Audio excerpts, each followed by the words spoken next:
reglamento agrario de 1815 primero es un documento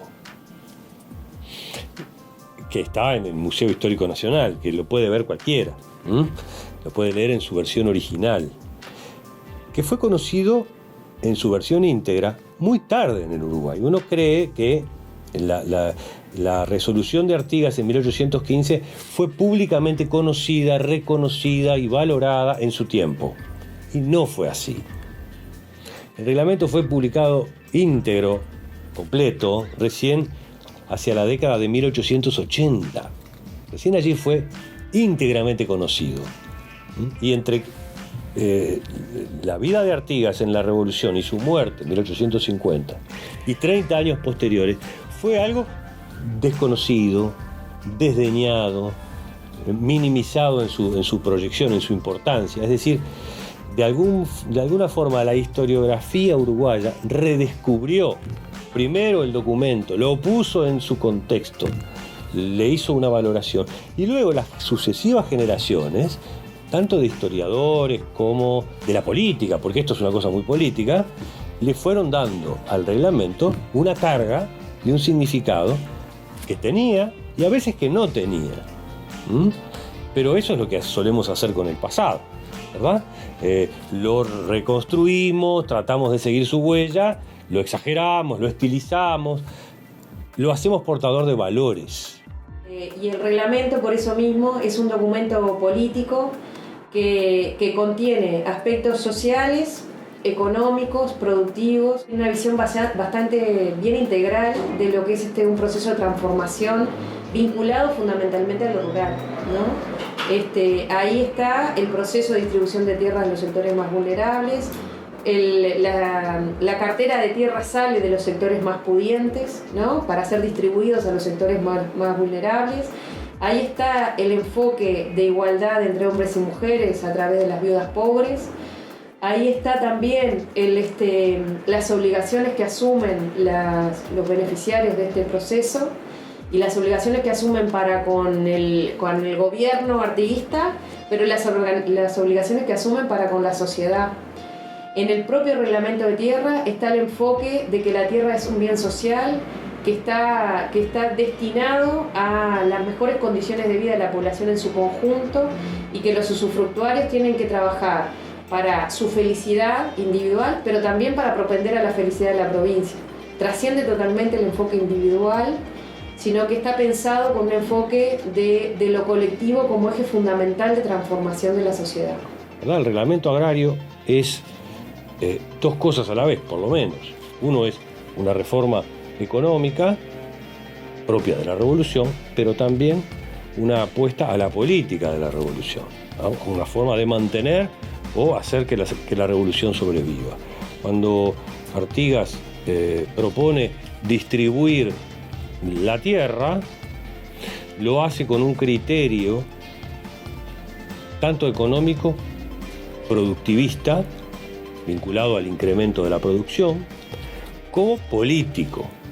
Esto es, usa la tierra, como hacían todas las revoluciones de la época, como un instrumento para premiar y castigar.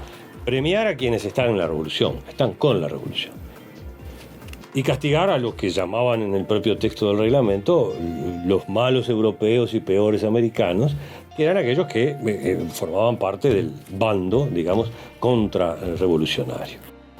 Una pieza documental y política como el reglamento agrario de 1815 estaba más pensada para radicar a la gente en el territorio a través del trabajo, incluso más del trabajo que de la propiedad, aunque la propiedad estaba allí sobre la mesa, pero la noción era diferente, del trabajo. Por eso a cada donatario de tierra se le da, según dice el reglamento, después esto no se pudo cumplir porque la guerra siguió, ¿verdad? Se le da un rancho, 2 corrales y ciertas obligaciones de trabajo. Y a quienes trabajen se les dan ciertas obligaciones de registro, es decir, hay una idea de radicar a las familias en el territorio para la producción, además, o sea, para incrementar la producción, que era uno de los grandes problemas. Artigas sí se va a preocupar por la seguridad, por el orden de la campaña, pero a eso va a agregarle una preocupación prioritaria por el pobre. De ahí que en el reglamento, en artículo 6, en numeral 6, se determine esa famosa frase que conocemos, pero que tiene enormes consecuencias, de que los más infelices, en el lenguaje de la época quería decir los más pobres, que los más infelices sean los más privilegiados. Y de acuerdo a eso, de acuerdo a ese criterio, a ese principio, es que se van a repartir las tierras que se expropien sin previa indemnización. En el reglamento, después en el artículo 7, se habla también de las viudas, de las viudas pobres, o sea, hay un criterio eminentemente social. No se desconoce lo económico, lo financiero, se tiene muy en cuenta. Hay muchas medidas dentro del reglamento para el desarrollo de la ganadería. Los beneficiarios del reglamento de tierra fueron los sectores que acompañaron la revolución, los que pelearon por tener condiciones de justicia, los que pelearon con Artigas y con el gobierno artiguista, digamos, a favor del gobierno artiguista, por construir una sociedad más justa. Eso también muchas veces se ve reflejado en el día de hoy con el rol que les ocupa a las organizaciones sociales en este proceso. El eje del reglamento es el interés social de la propiedad. Hay algunas cosas que quedan como después del cernidor, ¿verdad? Que es esto de la tierra para trabajarla, la tierra para vivir en ella, la tierra y la propiedad como algo que debe tener una función social, ¿sí? Y vinculada además a la producción y a la productividad. Este no es un reglamento, el reglamento de 1815, meramente dedicado a repartir. No, a distribuir, no.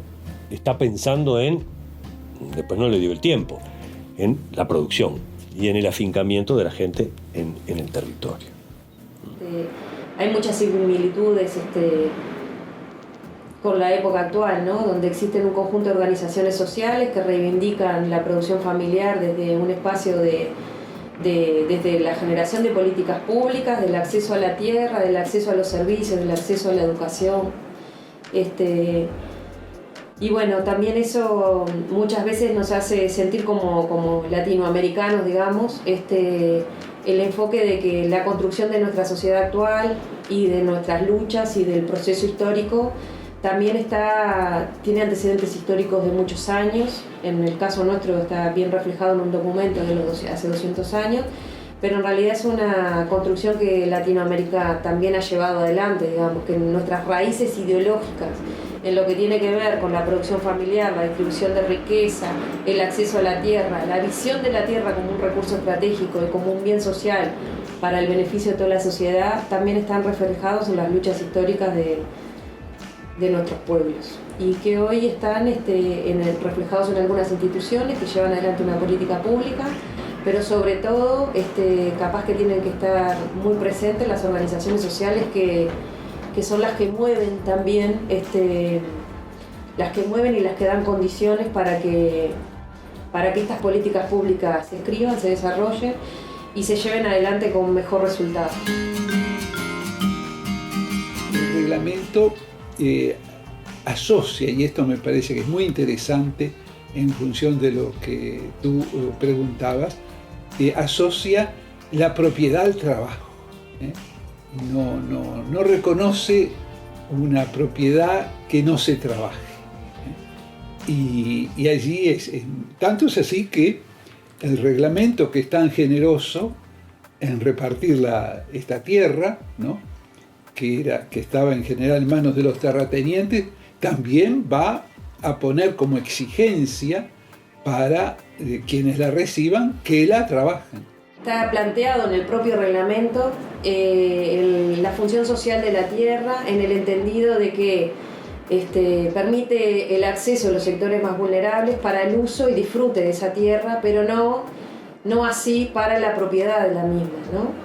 O sea, en realidad el reglamento planteaba la distribución para que las familias pudiesen desarrollar su proyecto de vida y productivo, haciendo uso de los recursos que son de toda la sociedad y generando su proceso de ingresos, de construcción de riqueza, pero sin tener la propiedad de la tierra.